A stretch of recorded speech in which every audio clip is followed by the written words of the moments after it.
आप देख रहे हैं लाइव इंडिया हर पल। नमस्कार, आप देख रहे हैं लाइव इंडिया हर पल। मैं हूं आपके साथ रेखा मिश्रा। झारखंड में 2 सीटों पर होने वाले राज्यसभा चुनाव को लेकर के सरगर्मी काफी ज्यादा तेज हो चुकी है और जेएमएम ने हॉर्स ट्रेडिंग को लेकर के चुनाव आयोग को पत्र लिखा है और बीजेपी पर एक बड़ा आरोप लगा दिया है। यानी कि राज्यसभा चुनाव की घोषणा के बाद से जिस तरीके से बाबूलाल मरांडी ने विधायकों को अंतरात्मा की आवाज पर वोट देने के लिए कहा है, उसके बाद से ही कयास लगाए जा रहे हैं कि बीजेपी के पास राज्यसभा चुनाव के जीतने के लिए आंकड़ा तो नहीं है, लेकिन बाबूलाल मरांडी का यह बयान हॉर्स ट्रेडिंग की ओर इशारा करता है। ऐसा कहना है जेएमएम का और जेएमएम की ओर से यानी कि सुप्रियो भट्टाचार्य की ओर से प्रेस कॉन्फ्रेंस करके ये बातें कही गई और साथ ही चुनाव आयोग को पत्र भी लिखा गया है।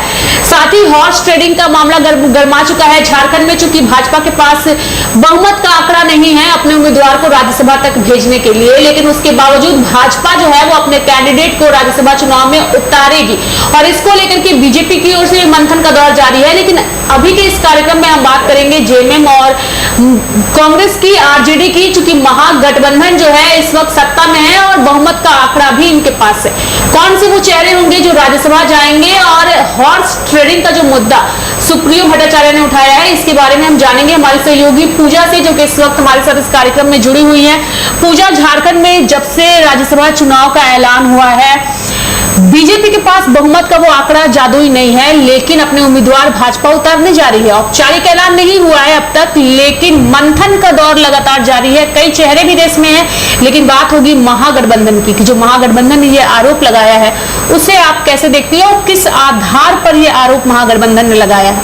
देखिए, ये जो पूरा आरोप लगा है, ये झारखंड के पुराने पन्नों को अगर पलटा जाए तो उसमें इसकी सबसे ज्यादा जिक्र की जाती है और खासतौर पर राज्यसभा चुनाव के दौरान जो हॉर्स ट्रेडिंग का पूरा मामला है वो पुराना इतिहास बना हुआ है। पुराने इतिहास के अनुसार अगर देखेंगे तो कई बार हॉर्स ट्रेडिंग का मामला सामने आया है और इसको लेकर के सवाल भी उठाए गए हैं, क्योंकि विधायकों की खरीद फरोख्त यहाँ पर शुरू हो जाती है। क्योंकि इसमें देखिए सबसे बड़ी बात है कि पार्टी स्तर पर चीजें वहां पर नहीं होती, क्योंकि वो विधानसभा के एकदम विपरीत स्थिति रहती है और वहां पर कहीं पर भी पार्टी बीप जो है वो वहां पर नहीं रहता है कि हाँ वहां पर कुछ पार्टी के संबंधित करना है। और जिस तरीके से बाबूलाल मरांडी ने हॉर्स ट्रेडिंग का यहाँ पर इनडायरेक्टली जिक्र किया कि अपने अंतरात्मा का ही सपोर्ट करें यहाँ पर, और भले ही बीजेपी के पास अभी वो जादुई आंकड़ा नहीं है आज यहाँ पर राज्यसभा चुनाव के लिए, लेकिन वो यहाँ पर अपने प्रत्याशी उतारने की तैयारी कर रहे हैं और कई नामों की चर्चा भी हो रही है यहाँ पर।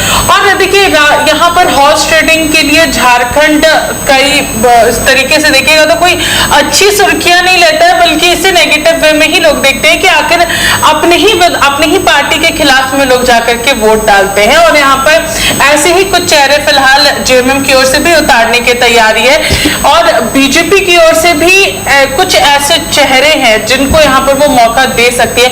जैसे अगर हम लोग यहाँ पर सिर्फ अगर निशा उरांव की बात करते हैं तो निशा उरांव, सभी को पता है कि निशा उरांव फिलहाल वर्तमान में यहाँ पर सरकार में विभाग में काम कर रही हैं और एक बड़े पद पर काम कर रही है, वो भी अगर गवर्नमेंट ऑफ इंडिया के अंतर्गत उनका पूरा कार्यकाल रहा है। और अगर हम लोग यहाँ पर बात करेंगे तो देखिए फाइनेंस डिपार्टमेंट में वो फिलहाल अभी रेवेन्यू सेक्शन में, इनकम टैक्स रेवेन्यू सेक्शन में वो दे रही है अपना योगदान। तो उनके पिताजी जो है वो कांग्रेस के बहुत पुराने और दिग्गज नेता रहे हैं, जो कि है रामेश्वर उरांव, और वो कांग्रेस से बिलोंग करते हैं। और उनकी बेटी को अगर बीजेपी राज्यसभा के लिए उतारना चाहती है तो इससे आप अंदाजा लगा सकते हैं कि रामेश्वर उरांव कहीं ना कहीं चाहेंगे कि उनकी बेटी राज्यसभा जाए।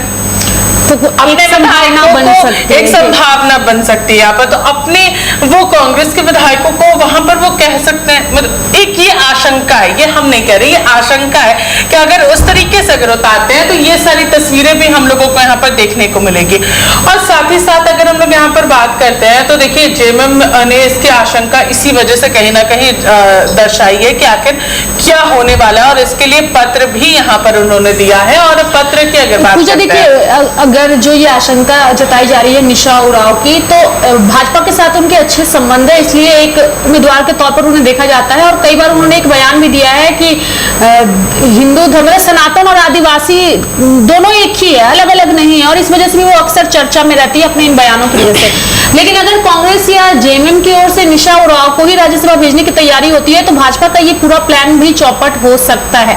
क्या ऐसी भी कोई संभावना नजर आ रही है? देखिए, वो खुलेआम इस बातों को वो हर मन से कहती हैं कि सरना ही यहाँ पर सनातनी ही सरनाएंगे, उनका लगातार बयान रहता है। और उनके इस बयान को लेकर के कई सारे लोग इसका विरोध भी करते हैं और कई लोग इसको साफ तौर पर कहते हैं कि वो एक तरफ झुकी हुई हैं, और ये सारी चीजें जो है वो सबसे ज्यादा यहाँ पर हम लोगों को देखने को मिलता है। तो इसलिए निशा उरांव का नाम जो है वो यहाँ पर अगर चर्चा में आ रहा है और बीजेपी अगर सोच रही है, तो उसके पीछे बहुत सारे मुख्य एजेंडे भी हो सकते हैं कि आखिर क्यों निशा उरांव ही क्यों।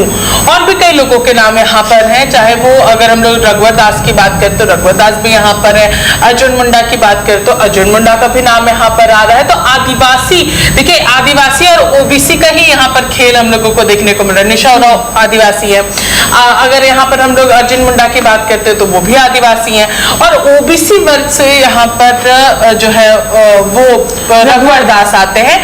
तो इन लोगों का नाम उसी चलिए, ये तो समीकरण को निभा रहा है। एनडीए की बात, लेकिन हम फिलहाल महागठबंधन की बात करते हैं। कई ऐसे नाम है जो चर्चा में हैं जिसे राज्यसभा भेजा जा सकता है। शिबू सोरेन की बेटी का नाम सामने आ रहा है और कहा जा रहा है कि उड़ीसा की राजनीति में वो काफी ज्यादा सक्रिय हैं, और उनका नाम है, कल्पना सोरेन का नाम है। कांग्रेस किसे भेज सकती है? चूंकि अगर हम लोग बात करें पूर्व सांसद की, तो उनका भी नाम जो है वो सामने आ रहा है।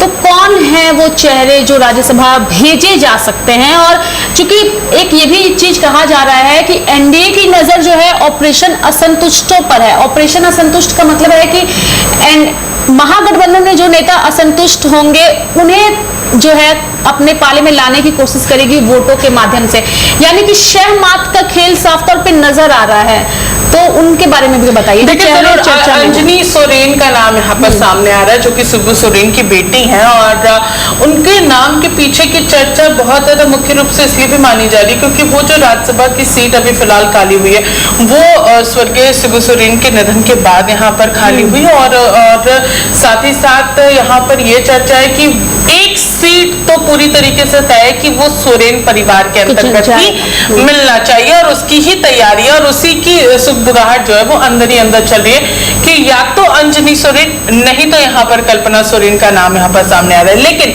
मोस्ट प्रोबेबली यहाँ पर जो सबसे ज्यादा, क्योंकि कल्पना सोरेन का नाम आपको याद होगा, रेखा पिछले दौर में भी, पिछले बार जब राज्यसभा चुनाव हुए थे तो यहाँ पर महुआ मांझी को टिकट दिया गया था, और बहुत लोगों को आश्चर्य भी हुआ था क्योंकि कल्पना सोरेन का नाम बहुत तेजी से निकल करके आया था।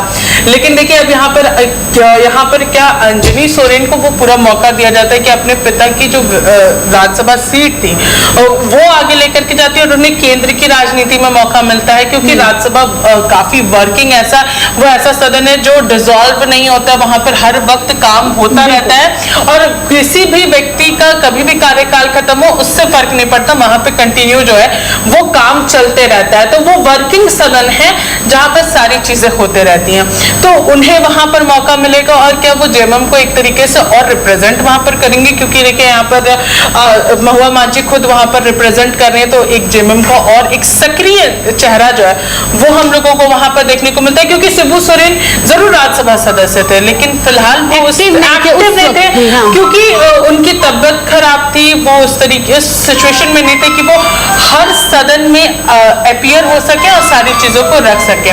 तो ये सारी चीजें फिलहाल वहां पर हम लोगों को देखने को मिल रही है। वहीं अगर हम लोग कल्पना सोरेन की बात करेंगे तो देखिए, कल्पना सोरेन एक आदिवासी चेहरा है, और साथ ही साथ और वहां पर बहुत सारी चीजें हम लोगों को देखने को मिल रही है। तो यहाँ पर दो लोगों का नाम जो है संभावित रूप से यहाँ पर हम लोगों को देखने को मिल रहा है कि कल्पना सोरेन ने भी यहाँ पर बहुत मजबूती से पूरे लोकसभा और विधानसभा चुनाव के दौरान काम किया था, तो वो भी एक बहुत बड़ा चेहरे के रूप में उभर करके आई, तो इसलिए उनके भी नाम यहाँ पर चर्चा में थे। देखिए, 2 ही सीट है और उसमें आरजेडी और कांग्रेस भी यहाँ पर अपना दावा कर रही है। और कांग्रेस तो साफ तौर पर कह रही है कि हम लोग मुख्य दल हैं महागठबंधन में, तो एक सीट तो हम लोग जरूर यहाँ पर अपील करेंगे कि यहाँ पर जरूर मिलना चाहिए। क्योंकि देखिए राजनीतिक गलियारे में सबसे ज्यादा चर्चा है कि धीरज साहू को जेएमएम नेतृत्व जो है वो यहाँ पर संपर्क साधने की कोशिश करिए कि उन्हें मौका एक बार फिर से मिले, क्योंकि उनका कार्यकाल खत्म हुआ था। अगर धीरज साहू की बात करें तो धीरज साहू कांग्रेस पार्टी से राज्यसभा जा चुके हैं, कांग्रेस के नेता भी हैं, तो क्या अगर उन्हें भाजपा जेएमएम की ओर से राज्यसभा भेजा जाता है तो एक तरीके से महागठबंधन में एकजुटता नजर आएगी। तो क्या उन्हें राज्यसभा भेजने जाने की अगर कवायद होती है तो क्या इससे कांग्रेसी सारे संतुष्ट होंगे या फिर भी असंतुष्ट ही रहेंगे? देखिए यहाँ पर संतुष्टि जरूर वहां पर देखने को मिलेगी, क्योंकि धीरज साहू के साथ लोगों की बहुत अच्छी बातचीत और सारी चीजें होती है। और सबसे बड़ी बात है धीरज साहू पहले भी राज्यसभा सदस्य रहे हैं और उस तरीके से उनका काम भी हम देखने को लोगों को मिला था। तो इसीलिए यहाँ पर सबसे ज्यादा चर्चा जो है वो फिलहाल धीरज साहू की हो रही है कि उन्हें फिर से मौका मिलना चाहिए, क्योंकि जो कांग्रेस की राज्यसभा सीट थी वो जेएमएम ने पिछली बार जेएमएम को कांग्रेस ने दे दी थी, जिस पर महुआ मांझी चुनाव जीती थी राज्यसभा के और वो फिर राज्यसभा गई थी। तो धीरज साहू की जब सीट खाली हुई तो महुआ मांझी को मौका दिया गया। तो इस बार माना जा रहा है कि जेएमएम जो है वो धीरज साहू की सीट जो है वो वापस धीरज साहू को लौटाए और वो वापस राज्यसभा की ओर बढ़े। तो वो समन्वय फिलहाल सभी लोगों के बीच में बनता हुआ नजर आ रहा है। अभी चर्चाएं काफी ज्यादा, बैठकों का जब दौर शुरू होगा चर्चाएं इस पर लेकर के और ज्यादा शुरू होगी, खासतौर पर महागठबंधन के बीच में, तो चीजें और क्लियर आउट होते चली जाएंगी।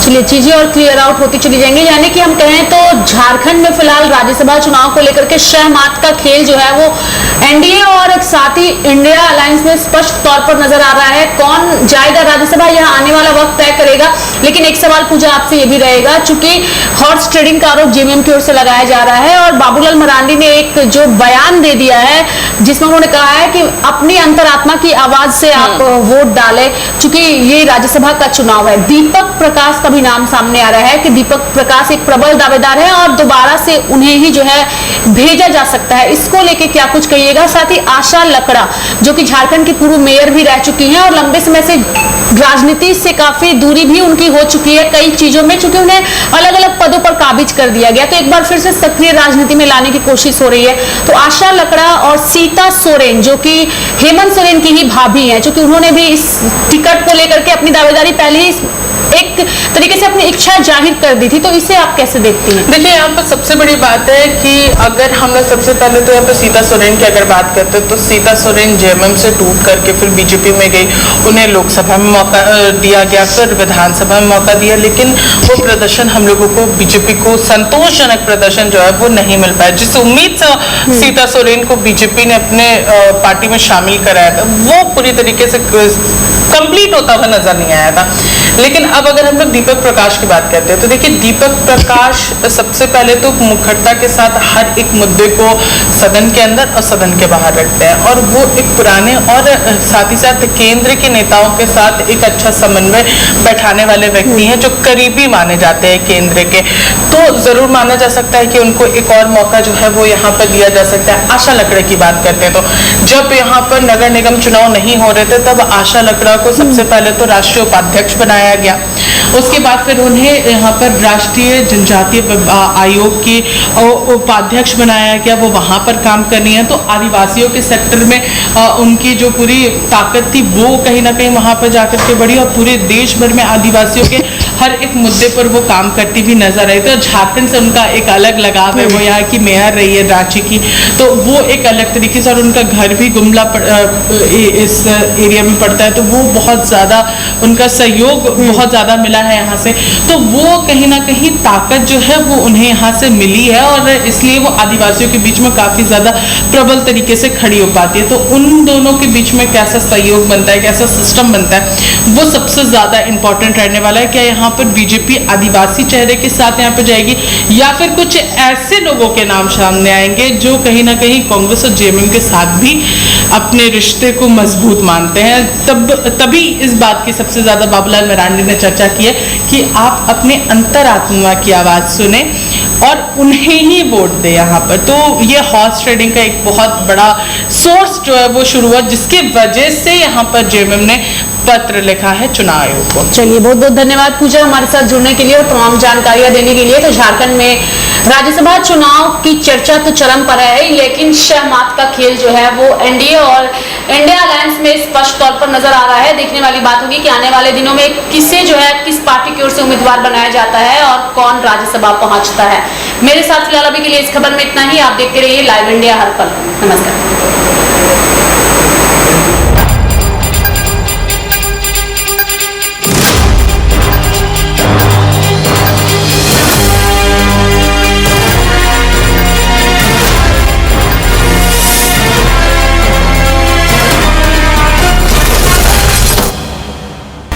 आप देख रहे हैं लाइव इंडिया हर पल।